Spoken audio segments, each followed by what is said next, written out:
ये वर्कशॉप अनेकांशयादवाद जो जैन दर्शन का अकाट्य सिद्धांत है उसे समझाने के लिए परमागम ऑनर्स कोर्स के स्टूडेंट्स के लिए ऑर्गेनाइज की गई थी। इसमें प्रैक्टिकल एक्टिविटीज़ और गेम्स के माध्यम से कॉन्सेप्ट ऑफ अनेकांशयादवाद समझाया गया है।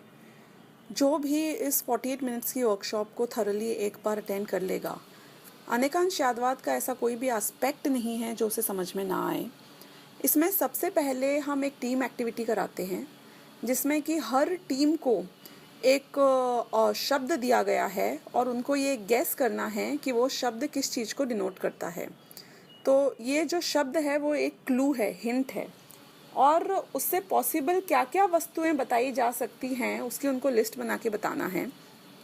यदि वो एक हिंट से नहीं कर पाते हैं तो बाद में हम उनको पूरे 8 हिंट देते हैं उसके लिए, और उसके बाद भी अगर लोग गैस कई बार कर पाते हैं और कई बार नहीं कर पाते हैं, द इम्पॉर्टेंट एस्पेक्ट इज़ कि उनको उन शब्दों से उस वस्तु को समझना है जो कि इनिशियल एक्टिविटी के द्वारा हम बताते हैं।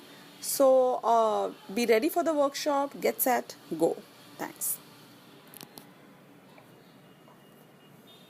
ये आठों क्लूज को मिलकर वो वस्तु है, ठीक है। अब ये 8 क्लूज का मैं नाम एक बार ले रही हूँ और आपको 2 मिनट मिलेंगे, गैस 1 मिनट मिलेगा गैस करने के लिए कि वो सही चीज क्या है, राइट। ये वस्तु पैसिवली एक्टिव है, कॉन्शियसली सबकॉन्शियस है, एक्चुअल फिक्शन है, डीप और लाइट दोनों है, too less is bad and too much is bad, essential in limit, revitalize, and everyone has it, right? So these are the 8 clues we have given. If you want 15 seconds, I give you that as a team, and then you can come and tell me. But this is what we want to listen from you now. Okay. We have discussed. Yeah. Okay. Okay. 15 seconds. कर्म है वो हमेशा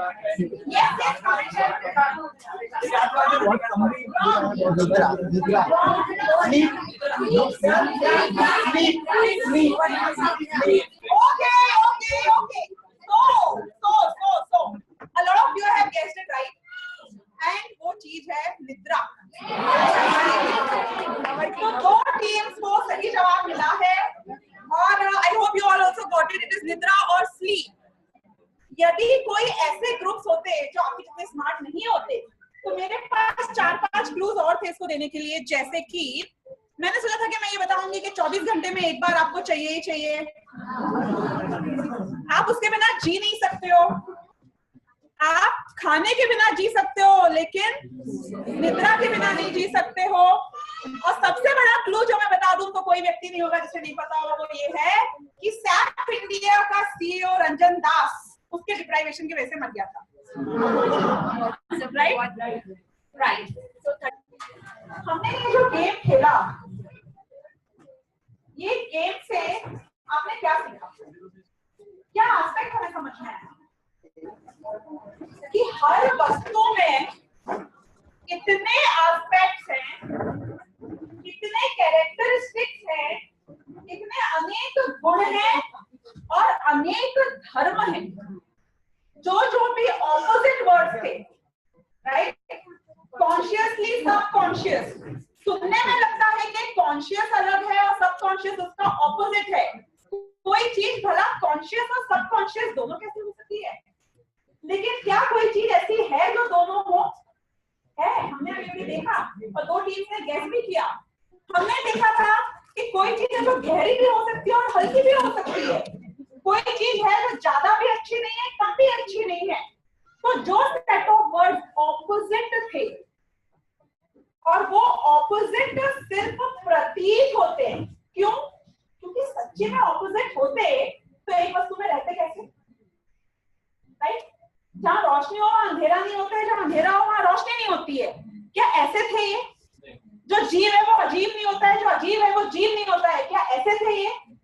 नहीं, ये वस्तु में एक साथ रहते हैं लेकिन उल्टे उल्टे लगते हैं, प्रतीत होते हैं। हमारे अज्ञान के कारण हमें उल्टे लगते हैं, लेकिन सच्ची में तो वो वस्तु में रहते हैं। पॉइंट नंबर 1, इन्हें बोलते हैं विपरीत धर्म, जो विपरीत प्रतीत होते हैं। ठीक है, टेक्निकल वर्ड्स को रिलेट करना आपको सीखना होगा, राइट। सेकेंड थिंग इज, हमने ये देखा कि हर वस्तु में कितने एस्पेक्ट्स हैं। यदि मैं सिर्फ एक क्लू देती और बोलती गेस करो तो कितना डिफिकल्ट हो जाता। सिर्फ मैं ये कह देती कि एसेंशियल लिमिट, आप मुझे बताओ कि कितने घंटे और कितने मिनट देती और दिन देती और हफ्ते देती, तो आप कर लेते इस चीज को? नहीं कर पाते ना। क्यों? क्योंकि प्रत्येक वस्तु में इतने गुण होते हैं कि हम उनको गिन भी नहीं सकते। Isn't it? अनंत गुण होते हैं। अब उनमें से कुछ गुण होते हैं जो कि हमें वो वस्तु को समझने में सहायक होते हैं, और कुछ गुण होते हैं जिनसे वो वस्तु कभी समझ में आ ही नहीं सकती, राइट? क्योंकि वो इतने कॉमन होते हैं कि वो बहुत वस्तुओं में मिलते हैं। आप समझ रहे हो ना वस्तु क्या है, जिसको आप जानने की हम कोशिश कर रहे हो, जिसका अस्तित्व सच्ची में दुनिया में है, कल्पना की चीज की बात नहीं हो रही है। अब एक बात बताओ मुझे कि उस चीज को समझना तो बहुत डिफिकल्ट है। क्यों? क्योंकि आप लोगों को इतना टाइम लग गया, लेकिन यहाँ कौन है बैठा हुआ जिसने कभी एक्सपीरियंस नहीं किया? इतनी कॉम्प्लिकेटेड, इतने शब्दों में जो समझ में आती है, जिसको इतना डिस्कस करके बताना पड़ रहा है, वो चीज को अगर सिर्फ अनुभव करना है तो 10 मिनट बाद लेक्चर के देखना, 1-2 लोग दिखा दूंगी। तो हम सब उसे अनुभव करते हैं, हम जानते हैं वो क्या है, लेकिन उसको भी शब्दों में समझना बहुत मुश्किल होता है। अब हमारे आगे एक बहुत बड़ा चैलेंज है। चैलेंज क्या है कि हमको समझना है अपनी आत्मा, क्योंकि वो भी एक वस्तु है, it is a fact, right? एक उसका अस्तित्व है, वो कोई कल्पना की चीज नहीं है। हमारा चैलेंज ये है कि मुझे आत्मा समझनी है। प्रॉब्लम ये नहीं है कि उसको अनुभव नहीं किया जा सकता। क्यों? क्योंकि हम प्रति समय उसे अनुभव कर रहे हैं, लेकिन अपने अज्ञान के कारण हम उसको समझ ही नहीं पा रहे हैं। कैसे जानूं कि मैं कौन हूँ, कैसा हूं मैं? जो आईने में दिखता है वो मैं हूँ, जो सुनाई देता है वो मैं हूँ, जो छूने में आता है वो मैं हूँ, जिसको सूंघ सकता हूँ मैं हूँ। कौन हूँ मैं? बताओ। तो शास्त्रों के सामने और जिनवाणी और जो हमारे भगवान स्वयं थे अरहंत, उनके सामने चैलेंज क्या था कि उन्हें शब्दों में वो चीज समझानी थी जिसको आप अनुभव तो करते हो लेकिन फिर भी रिलेट नहीं कर पाते। तो सारी जिनवाणी, सारा अध्यात्म इस चीज के लिए समर्पित है कि वो उस वस्तु को समझाए। अब वो जानता है कि पहले तो उसे ये समझाना पड़ेगा कि वस्तु अनेकांतात्मक है, यानी कि उसको एक पक्ष से देखोगे तो नहीं समझ पाओगे। इसको आप ऐसे भी रिलेट कर सकते हो कि हम सबके घरों में बच्चे हमने देखे और हम खुद भी एक दिन बच्चे थे, राइट? तो क्या आप जो चीजें 5 साल में समझते थे वैसे ही आप आज समझते हो? हमारा बच्चा यदि एक चीज भूल से भी सुन लेता है घर में बात करते हुए, तो वो उस वस्तु को वैसे ही मानने लग जाता है। यदि समझो एक बार आपने भूल से ये कह दिया कि बिल्डिंग के शर्मा जी हैं वो तो कंजूस है, तो वो बच्चा अब उस शर्मा जी के कोई और एस्पेक्ट्स नहीं देखेगा और समझेगा। वो जब जब शर्मा जी को देखेगा उसको क्या नजर आएगा? ये तो कंजूस है, ये शर्मा जी नहीं है, ये कंजूस है। यानी कि वस्तु के एक धर्म को, एक अंश को उनने पूरी वस्तु में घटित कर दिया। नहीं, क्यों? ये गलती क्यों करी बच्चों ने? आपको क्या लगता है इसका कारण क्या होना चाहिए? हेलो हेलो हेलो, इसका कारण क्या होना चाहिए? कि वो अभी तक जितना जिए हैं उसमें वो वस्तु के एक अंश को देखते हैं और उसे संपूर्ण वस्तु समझ लेते हैं, और संपूर्ण वस्तु समझते हैं कि इतनी ही है। अब हो सकता है कि शर्मा जी बहुत हेल्पफुल हो और बहुत ज्ञानी हो, लेकिन वो सब चीजें उसकी नजर से छुप जाती है। क्यों? क्योंकि शर्मा जी तो कंजूस है। अब जब हमारी बात आती है तो हम ये जानते हैं कि भाई शर्मा जी कंजूस भले ही होंगे लेकिन पड़ोसी हैं, और जब भी मुझे जरूरत पड़ी थी उन्होंने हेल्प करी है। तो हमारी दृष्टि में जो एक्सपीरियंस है उसके कारण हम एक चीज को उसी अपेक्षा देखते हैं और ऐसे देखते हैं कि वो कंजूस भी है, राइट। सबसे पहला वाक्य है कि वस्तु अनेकांतात्मक है। वस्तु अनेकांतात्मक है का अर्थ क्या हुआ कि वस्तु के अनेक अंत हैं। अंत वर्ड के दो मीनिंग होते हैं, एक होता है गुण और एक होता है धर्म। जब भी आप अनेक देखो, नेक्स्ट लाइन, जब भी आप अनेक में दो देखोगे तो आपको, क्योंकि दो भी अनेक है ना, हिंदी में क्या था, एक चिड़िया, अनेक चिड़िया, अनेक मीन्स एक से ज्यादा। तो जब एक का अर्थ, सॉरी, जब अनेक का अर्थ दो होता है तो वो होता है धर्म के लिए, यानी वस्तु में अनेक धर्म है, यानी कि दो धर्म है। और ऐसे धर्मों के जो युगल हैं वो और मल्टीपल हो सकते हैं। टेक्निकल हो गया ज्यादा, नहीं समझ में आ गया आ रहा है सभी को समझ में? जैसे कि अगर आप एग्जाम्पल में देखेंगे तो नित्यता और अनित्यता। आप मुझे एक बात बताना, यहाँ पंखा नहीं है वरना मैं जरूर दिखाती आपको और पूछती कि पंखा बंद है कि चल रहा है?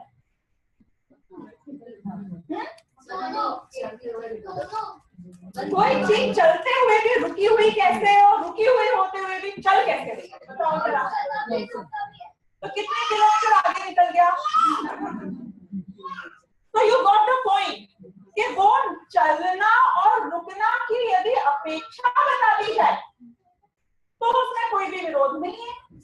तो ऐसे ही नित्यता और अनित्यता दोनों वस्तु में रहते हैं। कैसे कि आप विद्याशायन, कौन सी, वो जो 1 साल की बच्ची थी, कितने साल पहले मुझे नहीं पता, बता वही विद्याशायन जो 1 साल की बच्ची थी इतने साल पहले, आप तो बिल्कुल बदल गए हो। आप वो कैसे हो सकते हो कि मैं नित्य भी हूँ क्योंकि मैं वही विद्याशायन, लेकिन मैं अनित्य भी हूँ क्यों? क्योंकि मैं प्रति समय बदल रही हूँ। अगले साल तक बाल काले सफेद हो जाएंगे, राइट। उसके अगले साल तक 2-4 किलो ऐड हो जाएंगे, कुछ ना कुछ तो फर्क आएगा। इसका मतलब है कि वस्तु नित्य भी है और अनित्य भी है। मेरी लैंग्वेज वापस सुनना, नित्य भी है, अनित्य भी है। कौन है जिसको ये बात अभी तक समझ में नहीं आई? एनीबॉडी? ठीक है, इसको थोड़ा और सिंप्लीफाई करके समझाती हूँ, राइट। क्या मुझे 2-3 कपल्स मिल सकते हैं यहाँ पे?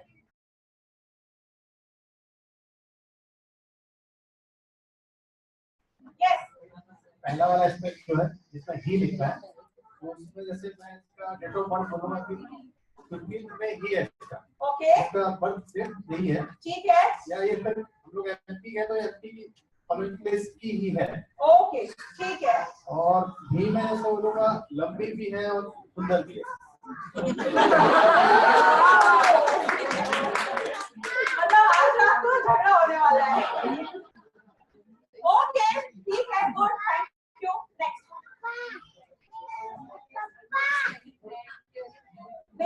ही और भी बताइए आप। अंडरस्टैंडिंग है, केयरिंग है, सिर्फ केयरिंग करते रहते हैं पूरे टाइम, आप ऑफिस नहीं जाते हैं? नहीं, मतलब और कोई काम ही नहीं है आपके पास? हाँ हाँ, है पूरे टाइम घर में बैठ के वाइफ से समझते हैं कि बताओ, आई एम वेरी अंडरस्टैंडिंग, बताइए बताइए बताइए, and I am very caring, right. ये भी इम्पोर्टेंट पार्ट है। I am going to come back to this in future, right. Understanding है, केयरिंग है, मतलब सिर्फ अंडरस्टैंडिंग और केयरिंग है और कुछ उनका अस्तित्व ही नहीं है दुनिया में, राइट। तो कुछ और है, बोलिए बोलिए। आपका इसके बाद टर्म ले लेते हैं, फटाफट बोलिए बोलिए, जल्दी बोलिए। हेल्पिंग भी है, मतलब बहुत बार ऐसा होता है कि हेल्प नहीं करते हैं, पर एक दिन हेल्प करी थी, इसलिए हेल्पिंग भी है और धार्मिक भी है। साल में एक दिन तो कभी ना कभी कोई वर्कशॉप होती है तो मेरे साथ आ जाते हैं, राइट।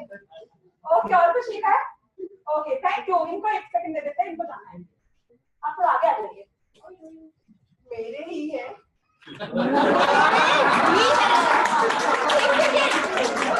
ऐसा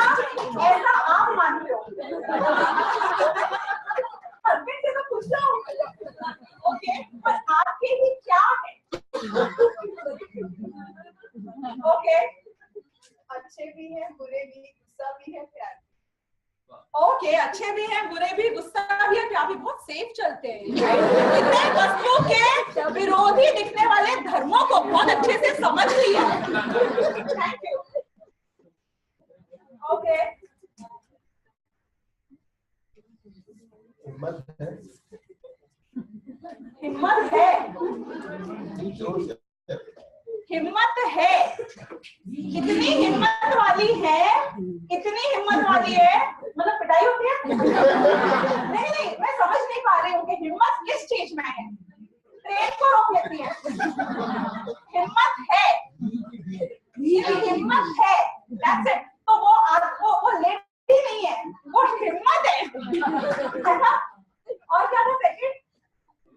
सेकंड पॉइंट, जोश। Oh my God! ओके, मैं आगे कुछ नहीं बोलूंगी। Yes? गुस्से वाली है, गुस्से वाली है, ही है कि गुस्से वाली है? यहाँ पे ही से लेना देना ही नहीं है। ही में हिम्मत है, जोश, ही में क्रोध। मेरे को वापस देखना पड़ेगा कौन था।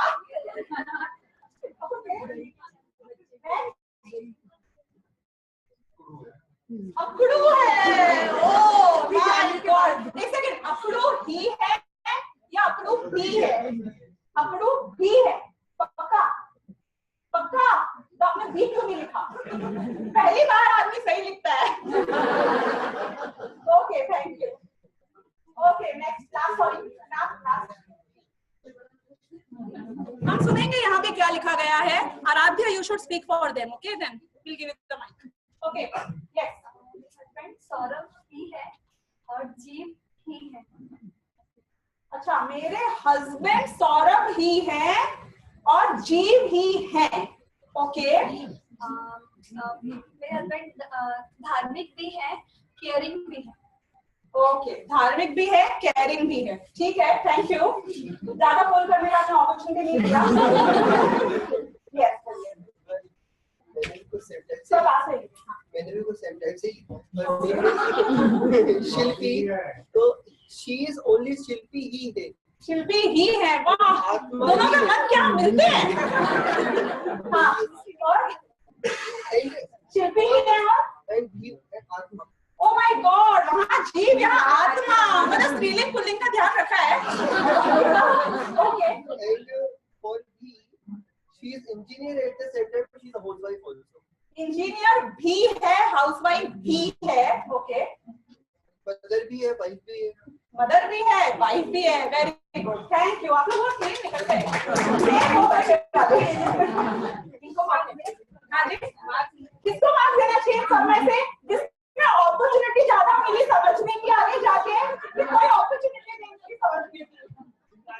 किसको मार्क्स ज्यादा देने चाहिए टीम को? लास्ट टीम को मार्क्स दिए जाए। दोनों हस्बैंड की टीम को, वाइफ की टीम को।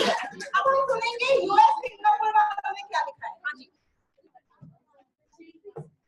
निकिता जी ने लिखा है मेरे लिए हस्बैंड ही है, और एक और व्यक्ति को उनका नाम नहीं पता है, उन्होंने लिखा है यहाँ ही है, पिता भी है, बेटा भी है, चाचा अच्छा ही है और मेल ही है। ओके, ठीक है। आपके एक्सप्रेशन नहीं देख पा रहे हैं तो हम ज्यादा पुल भी नहीं करेंगे, मजा नहीं आएगा ज्यादा। ठीक है, now we go to the next aspect of the workshop. Next aspect of the workshop that you want to understand will come from this. वो ये है कि ऐसी, सुनो मेरी बात। A lot of fun has happened. Now listen to the concept, right? हमारा concept था अनेकांश, जो हमने समझा, जहाँ की वो ये बता रहा था कि वस्तु में अनेक अंश हैं। हमने देखा कि जो हस्बैंड और वाइफ नाम की वस्तु थी यहाँ पे, उसमें भी हर में अनेक अंश थे, isn't it? क्योंकि कोई ऐसा भी था, वैसा भी था, ये भी था, वो भी था। तो अब ऐसी वस्तु को यदि सिर्फ 4 शब्दों में समझाने के लिए कहा जाए तो वो समझ में नहीं आ सकती। तो ऐसी वस्तु को समझने के लिए मुझे एक ऐसी वाणी चाहिए जो कि शास्त्र में बात करे, यानी कि ही में, अपेक्षा में भी में बात कर रही हूँ। यानी कि जब वो ये बोलेंगे कि ये मेरी पत्नी होने की अपेक्षा या रिश्ते की अपेक्षा पत्नी ही है, तो इसमें कुछ भी गलत नहीं है। यदि वो ये बोलते हैं कि ये पुरुष ही है, इसमें भी कोई गलत नहीं है कि मनुष्य की अपेक्षा पुरुष ही है। यानी कि कई बार वो अपेक्षा मैं कह देती हूँ और कई बार वो अपेक्षा मेरे ज्ञान में होती है, लेकिन यदि वो अपेक्षा मेरे कहने में आ जाए या मेरे ज्ञान में है तो वो वाणी सत्य है। यानी कि वो बात जो आप समझा रहे हो वो सही है, that is the fact, that is right, और वो चीज वस्तु को सही तरीके से समझाने में सक्षम। यदि मैं कदाचित एक चीज के बारे में बात करना चाहती हूँ, राइट नाउ मुझे ये बताना है कि वो जोश में रहते हैं या वो ठीक है, तो अब मैं जब वो एस्पेक्ट्स बताऊं तो सबको पता है कि पूरे टाइम कोई 24 आवर्स जोश में नहीं होता है और पूरे टाइम 24 आवर्स क्रोध में नहीं होता है। लेकिन आप उसको यदि भी के साथ कर दो तो आपकी लैंग्वेज राइट हो जाएगी। क्यों राइट हो जाती है? क्योंकि वहां पे आपने क्या किया, सुनना, ध्यान से सुनना, आपने अपर पक्ष को, व्हाट इज अपर पक्ष? द अदर साइड, अपर मीन्स अदर, अदर एस्पेक्ट की स्वीकृति तो करी कि उसका अस्तित्व है, पर right now I don't choose to talk about it.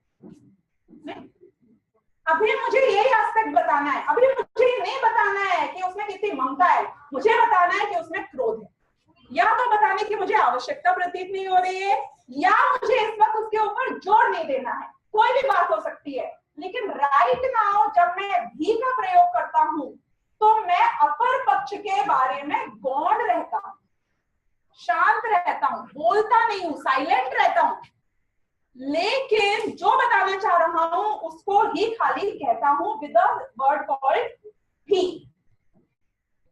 Right. तो ऐसे हम जब वाणी में अपेक्षा लगाकर बात करते हैं, खास तौर पे तब जबकि ऑपोजिट चीजों के बारे में बताना है, तो उसे कहते हैं श्यादवाद, राइट। तो वो वाणी जो अपेक्षा लगा के बात करती है उसे कहते हैं श्यादवाद। वो वस्तु जिसको वो वाणी समझाने की कोशिश कर रही है वो वस्तु है स्वयं अनेकांत। अब पूरा जैन शास्त्र किस चीज के लिए समर्पित है? किस चीज के लिए समर्पित है? नहीं नहीं नहीं नहीं नहीं, बिल्कुल नहीं।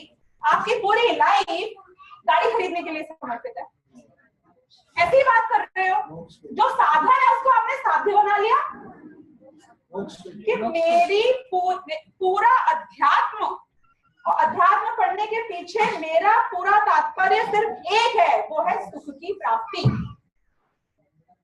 और वो सुख की प्राप्ति मुझे आत्मा को जाने बिना नहीं हो सकती, और आत्मा एक ऐसी वस्तु है जिसको मैंने अभी तक जाना नहीं है, यानी कि उसके संबंध में मुझ में अज्ञान है। और क्योंकि मुझे ये अज्ञान है तो मुझे अलग अलग अपेक्षाओं से क्लूज मिलेंगे, तो मैं उस वस्तु को समझ पाऊंगा। और जब मैं उस वस्तु को समझ पाऊंगा तो जो वाणी, जो भाषा, उसकी जो शैली प्रयोग में ली जाती है अपेक्षा रूप से, कि हमने कह दिया वस्तु नित्य अनित्य है, तो नित्य वस्तु है, मैं कैसे समझूं कि नहीं नहीं नहीं नहीं, द्रव्य अपेक्षा नित्य है और पर्याय अपेक्षा अनित्य है। तो जब आपने अपेक्षा लगा के बात कर दी तो उस वाणी का नाम है श्यादवाद, राइट। तो बहुत ही सिंपल टॉपिक है, बहुत ही सिंपल कॉन्सेप्ट है। अनेकांत वो वस्तु जिसमें बहुत एस्पेक्ट्स हैं, श्यादवाद वो वाणी जो कि विरोधी धर्मों को समझाती है, उनकी अपेक्षा या तो अपेक्षा करके समझाती है तो ही लगाती है, और जब अपेक्षा नहीं बताती है तो ही लगाती है। तो इस तरीके से श्यादवाद वस्तु के अनेकांत स्वरूप को समझाने वाली सापेक्ष कथन पद्धति है। सापेक्ष यानी अपेक्षा से, तो कथन पद्धति यानी कि कहने की पद्धति। श्यातकार का प्रयोग धर्मों में होता है, गुणों में नहीं, क्योंकि ऑपोजिट है तो उसी में ही समझाने की जरूरत है कि क्या अपेक्षा है, किस अपेक्षा से आत्मा में क्या, काय की अपेक्षा,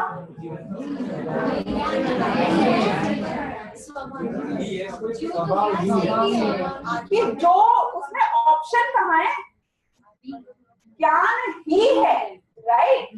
तो उसमें अपेक्षा की क्या जरूरत थी, इसलिए शाद्वाद की अपेक्षा की जरूरत आपको गुणों में नहीं होती है, धर्मों में होती है।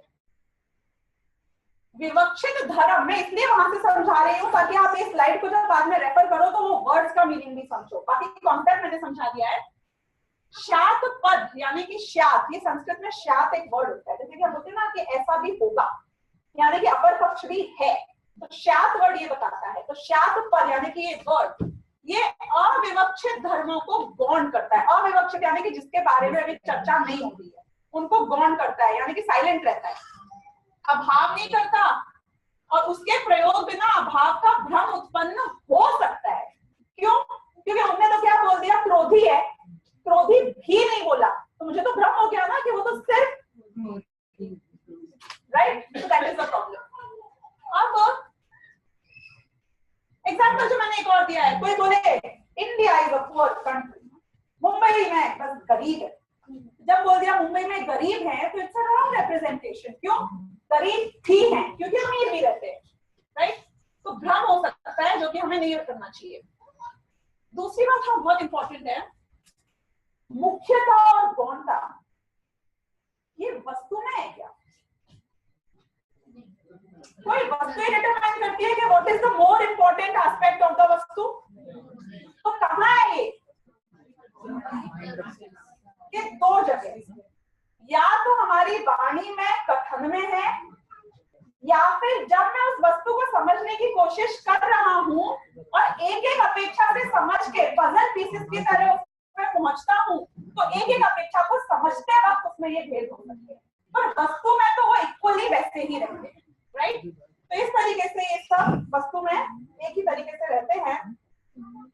ही और भी एक दूसरे के पूरक है, विरोधी नहीं। ये कहने में तो उल्टे लगते हैं, ही और एक भी, लेकिन ये उसी वस्तु को समझाने में एक्सप्लेन कर रहे हैं। जैसे कि हम जब बात कर रहे थे नींद की, तो नींद किसी अपेक्षा से तो ऐसी ही है और किसी अपेक्षा से ऐसी भी है। तो जब हमारी दोनों अपेक्षाओं से बात चलेगी तो वो एक ही वस्तु को समझने में हेल्प कर रहे हैं ना। It is not explaining different things, एक ही वस्तु को समझा रहे हैं, इसलिए ही और भी एक दूसरे के पूरक है। ही आग्रह का सूचक नहीं है और भी संशय, संभावना या अज्ञान का सूचक नहीं है। मतलब जैनों के अलावा जितने भी और धर्म है, आप में से कुछ लोग यूनिवर्सिटी का कोर्स भी कर रहे थे और कर रहे होंगे, तो मुझे नहीं पता अभी तो क्या चल रहा है, पर मैंने कितने ही अन्य धर्मावलंबियों को जब वो इसको समझाते हैं, इसके बारे में बात करते हैं, तो ऐसा सुना है कि वो लोग समझते हैं इनका बहुत कन्वीनियंट धर्म, मतलब शाद्वाद इज लाइक ऑल इंक्लूसिव, कोई प्रॉब्लम नहीं है। शायदवाद ये भी है, वो भी। अभी बारिश लगती है, आपको आ रही है बाहर? शायद आ रही होगी, मैंने सही बोला या गलत? सही बोला। क्यों? क्यों? कैसे सही हुआ? तो मैं बहुत ज्ञानी हूं, मैं सर्वज्ञ हूं, मैं महात्मा हूं। मैं ज्ञानी सर्वज्ञ महात्मा कुछ नहीं हूं, तो मैं अज्ञानी हूं, अल्प ज्ञानी हूं, मूढ़ हूं। ये तो क्या बात निकली इससे? क्यों? क्योंकि जब मैंने शायद बोला तो वो मेरे अज्ञान को बता रहा था। क्या ये शायदवाद ऐसा शायद है? तो ये कैसा शायद है? अरे ये हमारे इंडिया का वेदर ब्यूरो नहीं है, ये अमेरिका का वेदर। वहां पे जब वेदर देखते हो तो पता चलता है कि डेफिनेटली कल बारिश आने वाली है और इतनी आएगी। वैसे कि शायदवाद में हमें सच्ची में पता होता है कि ऐसा अपर पक्ष है, सिर्फ मैं उसके बारे में अभी चर्चा नहीं कर रहा हूं। ही बताता है कि अन्य कोणों से देखने पर वस्तु और भी बहुत कुछ है, लेकिन जिस कोण से ये बात बताई गई है उस अपेक्षा से तो मात्र ऐसी ही है। ही बताता है कि इतना सब एक साथ कैसे बताऊं,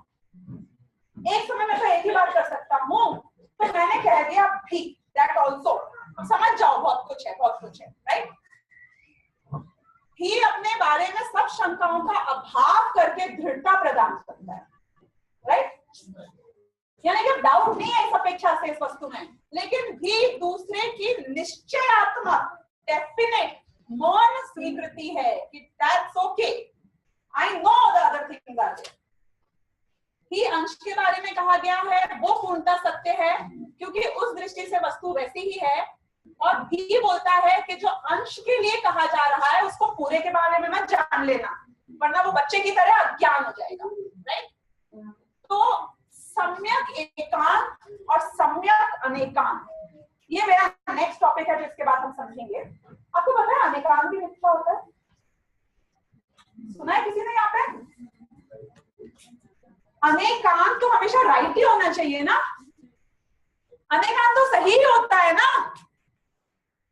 मतलब एकांत तो समझ में आता है कि सम्यक हो सकता है और मिथ्या हो सकता है। कैसे होता होगा वैसे एकांत में सम्यक और मिथ्या कैसे होता है? चलो पहले ये समझते हैं, इजी वाला पार्ट है कि अगर मैंने अपनी अपेक्षा बताई है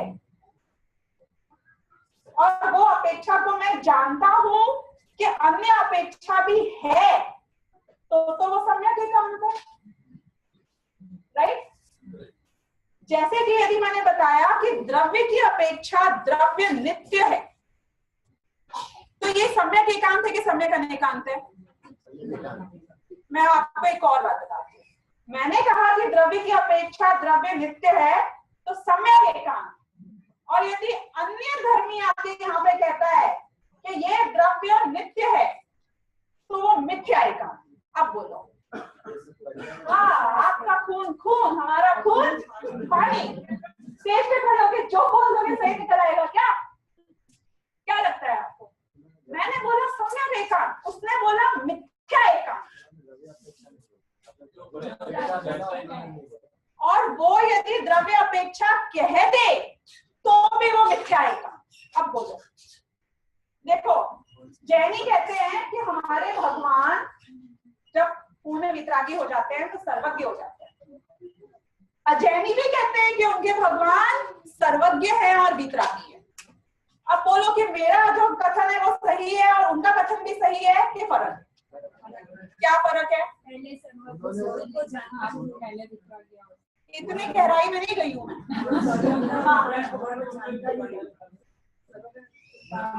वो सर्वज्ञ का मीनिंग भी जानते हैं, उसको सबको जानने वाला मानते हैं, लेकिन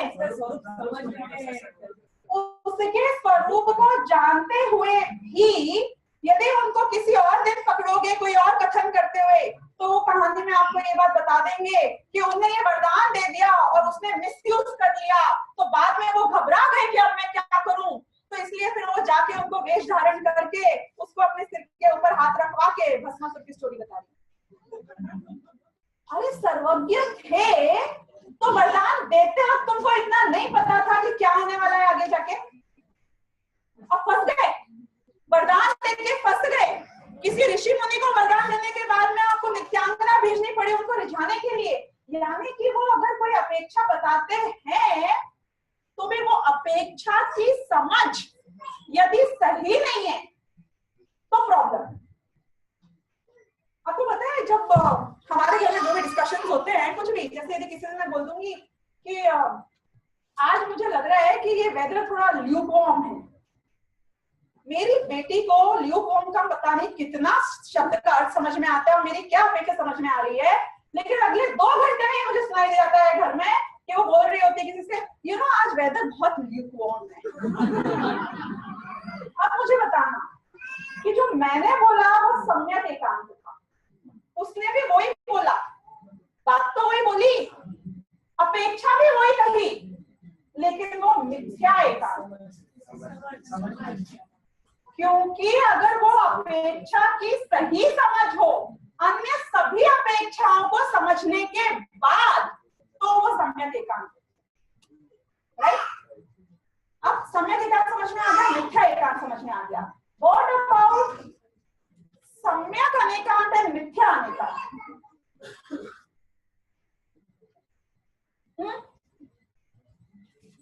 व्हाट अबाउट मिथ्या अनेकांत एंड सम्यक अनेकांत? कि अनेकांत बता बताना है कि वस्तु में अनेक धर्म है, राइट? तो मैंने जब अनेकांत को सिर्फ अनेकांत रूप ही माना, सुनना ध्यान से सुनना, जब वस्तु को मैंने मात्र अनेकांत रूप ही माना तो आपने ये बोलकर इस बात को बाधित कर दिया कि एकांत की अपेक्षा है। नहीं समझ में आया? समझा? अच्छा, यदि मैं अभी आके बोलूं आज मेरा मौन व्रत है, कितने लोग मेरी बात मानेंगे? अरे मैं बोल रही हूं ना, नहीं मैं बोल रही हूं ना कि आज मेरा मौन व्रत है, तो क्यों नहीं मानोगे आप इस बात को कि ये स्ववचन बाधित कथन है? नहीं कि तुमने जिस पर कहा कि आज मेरा मौन व्रत है, ये कह के टूट गया तुम्हारा व्रत, isn't it? तो अगर मैंने अनेकांत को ऐसा माना कि वस्तु में सिर्फ अनेकांत है, एकांत है ही नहीं, तो तुमने ये बोल के एकांत नहीं कर दिया कि मात्र अनेकांत है, तो ये मिथ्या अनेकांत। Got the point, everybody? Last person in the last row also, I hope. Right? वापस समझाऊं, एक्सप्लेन करो या समझ में आ गया? वस्तु को सिर्फ अनेकांतात्मक मानना, एकांत की अपेक्षा को मानना ही नहीं मिथ्या अनेकांत। और सम्यक अनेकांत क्या है? बिल्कुल, कि जब एकांत सम्यक एकांत की अपेक्षा भी वस्तु में रहती है कि नहीं, वस्तु को समझाने के लिए अपेक्षा क्लियर करके उसको अपेक्षित कथन भी किया जाता है, तो वो सम्यक अनेकांत हो जाती है, क्योंकि हमने दोनों को ही उतना उतना इंपॉर्टेंस दिया है। तो सम्यक एकांत है सापेक्ष नहीं, यानी कि जैसे बच्चा था वो सापेक्ष नहीं समझता है, अन्य अपेक्षा नहीं समझता है, सिर्फ अपनी बात समझ रहा है, तो उसका मिथ्या एकांत था, निरपेक्ष नहीं था। लेकिन हमारा सापेक्ष नहीं है, क्योंकि हम अन्य अपेक्षा समझ के भी ये बात कर रहे हैं। तो इसका एक और एग्जांपल भी हम दे सकते हैं, जैसे कि बॉसेस के साथ हमेशा ये बहुत बड़ी प्रॉब्लम होती है, क्या कि वो थोड़े ज्यादा इंटेलिजेंट है। नहीं फैक्ट है, वरना बॉस क्यों बनते हैं, राइट? और एम्प्लॉयज के साथ हमेशा ये प्रॉब्लम होती है कि उनमें थोड़ी कम समझ होती है, तो बॉस क्या बोलेगा? It is urgent. I want the MIS by 10 o'clock today anyhow. ठीक है भाई, बनाएंगे, बॉस ने बोला है, क्या करें, काफी पेट का सवाल है। पौने 10 बजे बोलेगा कट इट, ये वाला नहीं वो वाला चाहिए। अब बताओ एम्प्लॉय क्या बोलेगा? आपको क्या लगता है? जो ज्यादा मुस्कुरा रहे हैं उनके बॉस ज्यादा बोलेगा।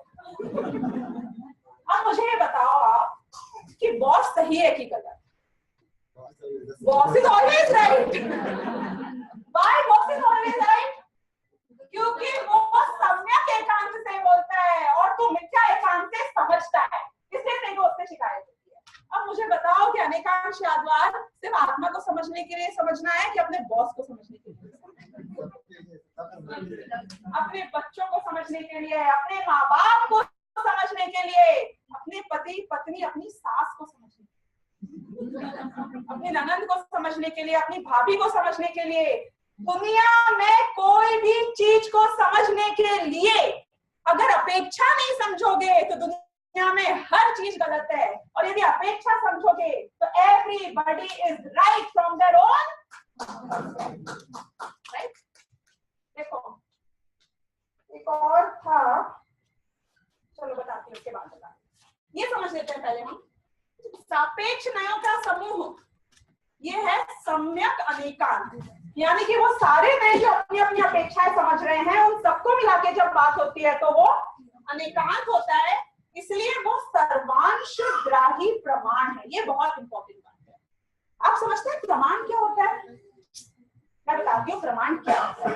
जो यहाँ पे पति पत्नी बैठे थे ना, उन्हें कहने में तो टॉक टू ही एंड टॉक टू भी बता दिया, राइट? That's it. उनके पास और ज्यादा शब्द नहीं थे बताने लायक, राइट?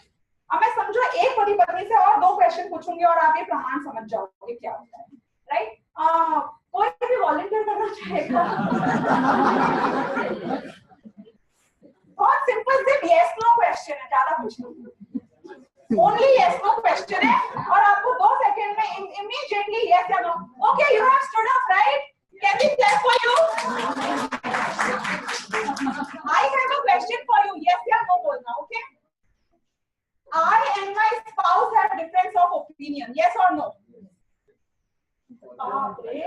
आप लड़ते ही रहते हो, बहुत डिफरेंस ऑफ ओपिनियन है। आपने अभी अभी हाँ बोला, इतने लोगों के सामने बोला कि बहुत आप दोनों में डिफरेंसेस हैं, काउंसलिंग कराएं। ओके, सेकंड क्वेश्चन, मुझे कोई मैन चाहिए, इसमें आपसे पूछूं? रजत भाई आपसे बोलती हूँ, आपने अपने पति से झूठ बोलना छोड़ दिया है? Yes या no? Yes? No? Sorry.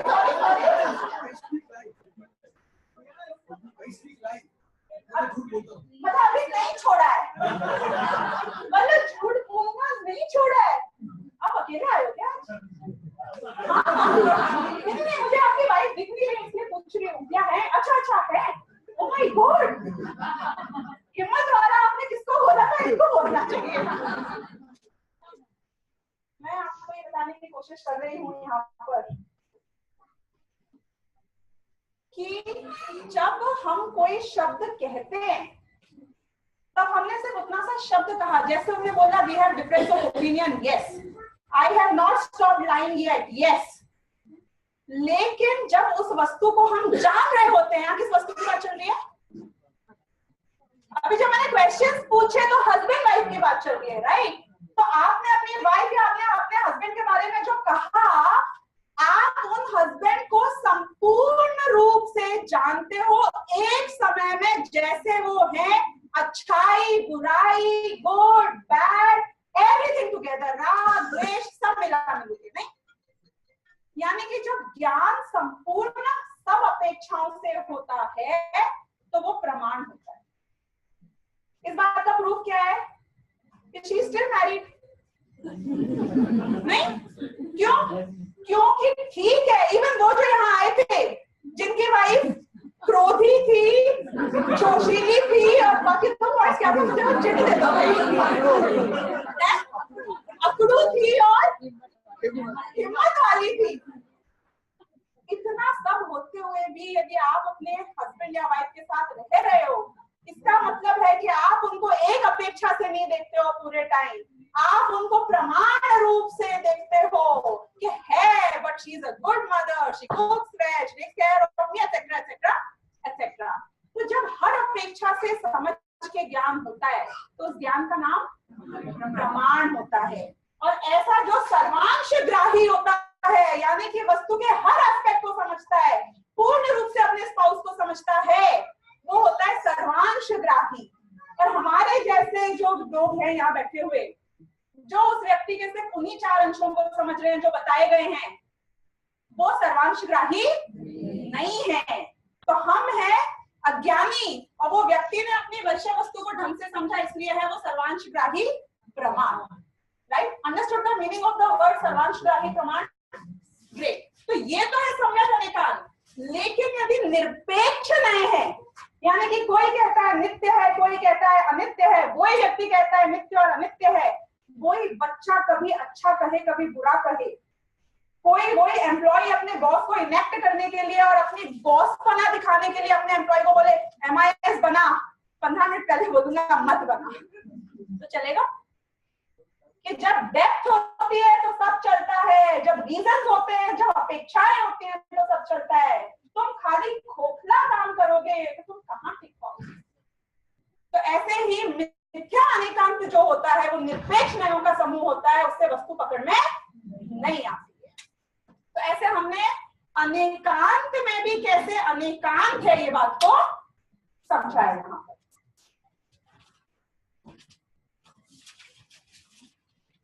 Now तो सबसे इम्पोर्टेंट सब्जेक्ट आता है इसके बाद, वो ये है कि देखो आपने ज्ञान दिया, बहुत अच्छा ज्ञान दिया, काफी बातें समझाई, लेकिन मुझे प्रैक्टिकली इससे फायदा क्या हो सकता है? What is the immediate application? यदि संसार की अपेक्षा देखा जाए तो दृष्टिकोण, जो कि मैंने अभी आपको बताया था कि हर अपेक्षा, हर व्यक्ति, हर सिचुएशन वो सिर्फ एक पक्षी नहीं होती है, यानी कि उसका सिर्फ एक पक्ष नहीं होता है। हम यदि व्यक्तियों को उनके अनेक पक्षों से देखेंगे तो वो हमेशा हमें ना बुरे लगेंगे, ना हमें हमेशा अच्छे लगेंगे। और जब वो इतने ज्यादा बुरे और अच्छे नहीं लगेंगे तो उससे ज्यादा राग द्वेष भी नहीं होएगा। इसलिए हमें हमेशा हर सिचुएशन को, हर व्यक्ति को, चाहे वो संसार में हो तो भी अनेक अपेक्षाओं से देखेंगे तो अनेकांश यादवाद उसमें हमें काफी मदद करेगा। हम कुशल व्यवहारी होंगे, वी कैन को एग्जिस्ट। वो मुझे फूटे आंख नहीं सुहाती, क्यों नहीं सुहाती? उसकी बुराई की तरफ अपनी आंख फोड़, व्यक्ति को क्यों पूरी फोड़ता है, राइट? तो फूटे आंख नहीं सुहाती है तो हम उसकी अनेक अपेक्षाओं को देखें, एक ही अपेक्षा को पूर्ण सत्य जब भी आज तक व्यक्ति ने माना है, धोखा खाया। नहीं, सोच लेना, उसने ये बात सही बोली थी, आंख बंद करके विश्वास कर लो। नहीं, आप यदि दुनिया में कोई भी सिचुएशन में देखना, जब जब जिसने धोखा खाया है उसने अंश को अंश ही समझा, उसने एक एस्पेक्ट पे विश्वास कर लिया। यदि उसने पूर्ण अन्य अपेक्षाओं के ऊपर ध्यान दिया होता तो धोखा नहीं खाता। इसलिए ये सिद्धांत हमको चाहे संसार में देखना हो तो बहुत जरूरी है ही, लेकिन मोक्ष की अपेक्षा यदि मैं बात करूं तो इसको जाने बिना कोई अन्य रास्ता है ही नहीं। कोई बोले कि 5 साल का कोर्स नहीं करेंगे तो मोक्ष जा सकते, कोई ये बोले अनेकांश यादवाद नहीं समझा तो मोक्ष जा सकते हैं, मतलब वर्कशॉप के आए बिना तो मोक्ष नहीं जा सकते हो। मजाक की बात नहीं है, लेकिन शास्त्रों का अर्थ यदि हमें सही समझना है तो हमें अनेकांश यादवाद समझना होगा। आप जानते हैं मारीच के भव में भगवान महावीर जब स्वयं अपने दादा यानी आदिनाथ भगवान जो कि अरहंत बन चुके थे उनके समक्षरण में उपस्थित था और उनका विरोधी बन गया था, क्यों? अपनी इच्छा से ही नहीं समझेगा। यानी कि यही एकमात्र कारण है जो किसी के इतने काल तक संसार में रुकने का कारण बन सकता है। तो शास्त्र का अर्थ हम कभी सही समझ सीख ही नहीं सकते हैं, हमेशा अनर्थ करेंगे। द्रव्यानुयोग पढ़ेंगे, मेरे सारे स्टूडेंट्स के लिए द्रव्यानुयोग पढ़ेंगे तो भ्रष्ट हो जाएंगे, क्यों? अपेक्षा नहीं समझेंगे। चरणानुयोग पढ़ेंगे तो क्रियाकांडी हो जाएंगे, क्यों? क्योंकि अपेक्षा नहीं समझेंगे। इसलिए उनको समझना बहुत ही जरूरी है। वक्ता का अभिप्राय नहीं समझ सकते, बॉस बेचारा हमेशा सही होता है पर आप उसका अभिप्राय समझते ही नहीं हो। तो ऐसे वक्ता का भी अभिप्राय समझना हो तो अनेकांश यादवाद समझना होगा। आत्म वस्तु का स्वरूप कैसे समझोगे? मैंने क्लूज नहीं दिए होते इतने तो कैसे जानते वस्तु को?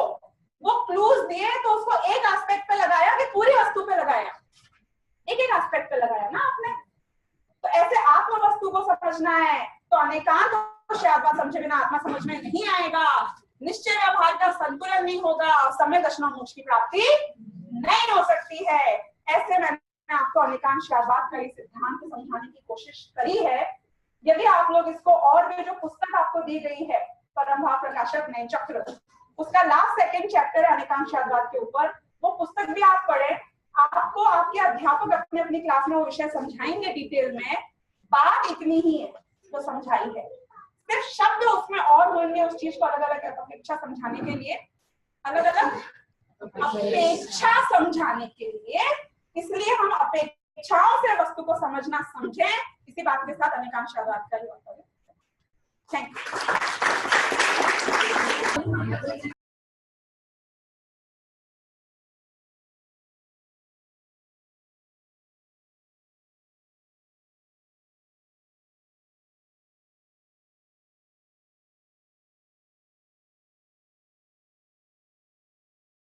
ज्ञान गुण है कि धर्म?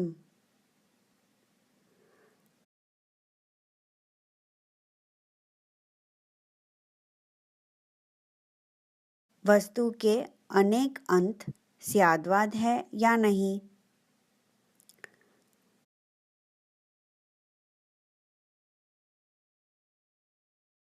परस्पर विरोधी शक्ति को गुण कहते हैं या धर्म?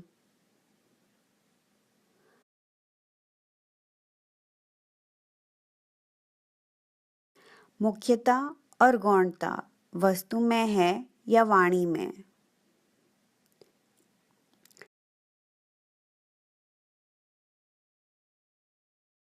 भी अपर पक्ष की संभावना का सूचक है या निश्चय का?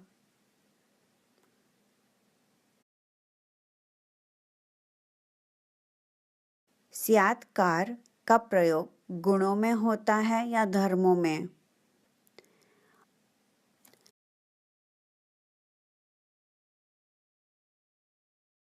अनेकांत में एकांत मानने से मिथ्या अनेकांत होता है या सम्यक अनेकांत?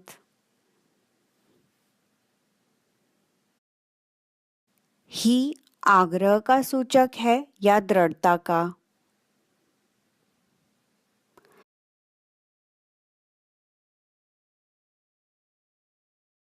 सापेक्ष कथन पद्धति अनेकांत है या नहीं?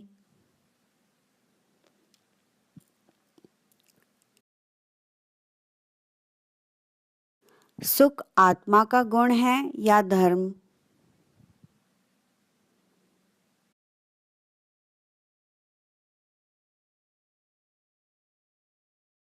पर की कर्ता बुद्धि अनेकांत स्याद्वाद समझने से जाती है या निमित्त उपादान समझने से?